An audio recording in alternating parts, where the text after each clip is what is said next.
Welcome back, ladies and gentlemen. I am Rick Godley. It is another edition of the Ruston Community Men's Shed Minute, and you can find out more a couple of ways. Go online to the Facebook page, which will link to this video, and or put your feet on the floor right here at the Ruston Community Men's Shed, Farmerville Highway, behind the old Landry's Seafood. And today we're going to spend some time and talk with Dean Kirby. Dean, I thank you so much for taking the time and visiting with us. Tell us about your Ruston Community Men's Shed experience. When did you first hear about it, and what did you think?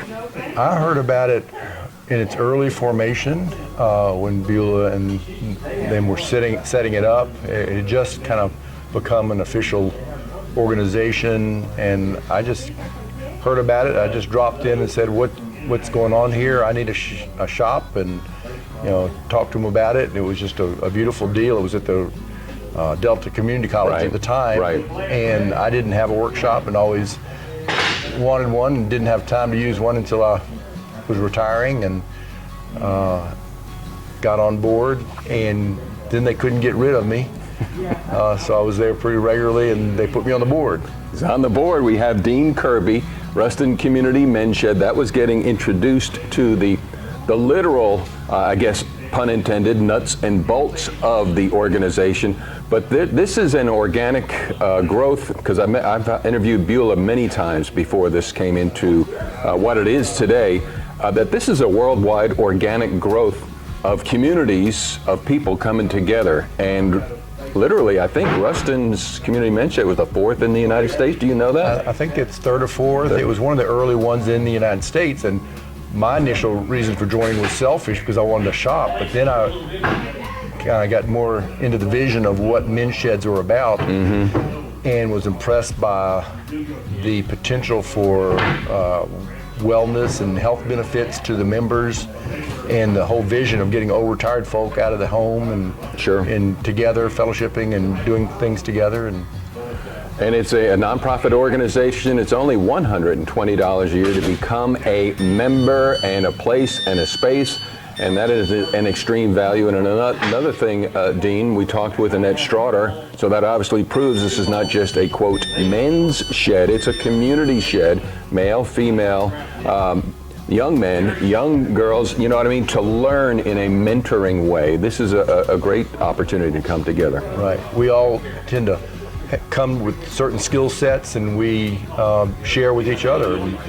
We learn, what I don't know, I'll learn from someone else, and what they don't know, I'll try to teach them what I know, and well, it's been real helpful in that.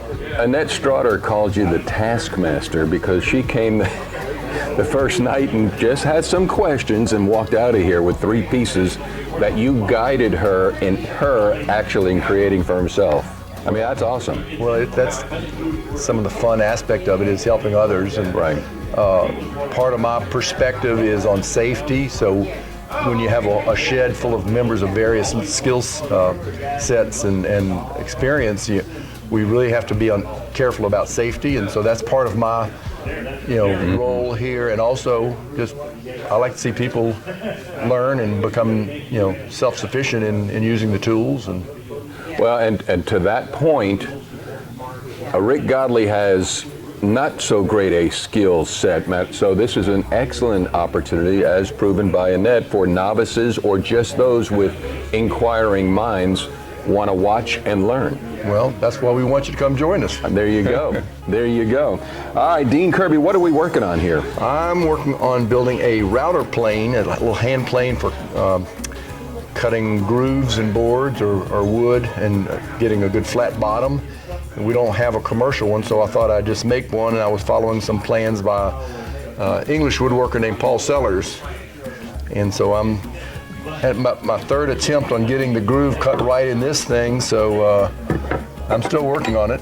But so your skill set's a little bit elevated, I would dare say. You're making a plane for the people like me, not a model airplane. This is a router plane. Router plane, hand plane to work on the wood, and that's again part of my interest is tools, especially refurbishing old tools, old planes and chisels and such for the shed.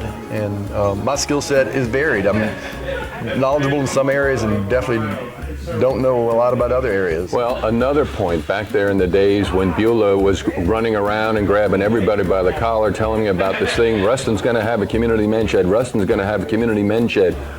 In those early days, somebody made a sizable donation of equipment from her husband who passed away. You know that story as well, and so you know as well as I, people that are going to watch this are going to say, you know what, I have this wood or I have these tools in the attic or in the shed out back, nobody's using them. This is a great place to bring them and make a donation. Definitely, we really appreciate any donations, whether it's monetary or tools, and we'll take old rusty tools that you think probably have no worth and may be able to turn them into a real usable tool. And we know that some people have sentimental attachment to their tools. They were granddad's tools and they don't want to just give them away, but we think this is a nice home for them. So sure, that's another way to get more people in here. Come and check us out. Check us out. Bring granddad's tools with you if you want, or whatever, and we'll either help you refurbish them for yourself or for the shed. All right, Dean, thank you so much for your time this morning. We appreciate it. You're welcome. Appreciate all you do. Ruston Community Men's Shed Minute, Rick Godley. That's why you want to book www.atl-ruston.com, atl-lincoln.com. EverLocalB, hashtag EverLocalB, and if you could dream it, I can stream it. We'll stream you later for the next episode. By the way, if you have any questions and or comments, email us atlruston@gmail.com, atlruston@gmail.com.